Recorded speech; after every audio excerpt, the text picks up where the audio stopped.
Hey, what's up, YouTube boxing family? It is K-Rod here. Alright, let's talk about this next fight up on this card.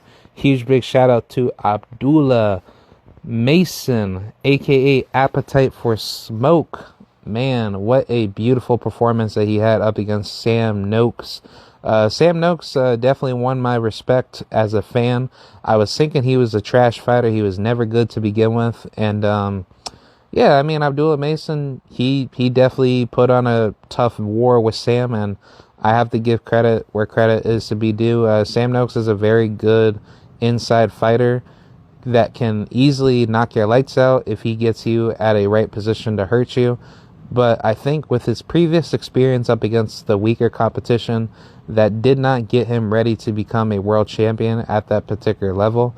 So I think up against Abdullah Mason, he thought that Mason wasn't going to really test him like that. And I think he was being overzealous to think Mason wasn't going to be at that level with him. And granted, in the early rounds, Abdullah Mason was looking a little bit, he wasn't looking like himself. He was kind of trying to fight his style, and therefore he fell victim to that style. But then eventually in the later rounds, to the middle to later rounds, Abdullah Mason made those beautiful adjustments up against Sam Noakes that made him victorious in the fight, that made him into a much better fighter. So yeah, credit to Abdullah Mason. He's an absolute monster, man. And also, he made American history and boxing history to become the youngest lightweight champion ever to become a boxing world champion.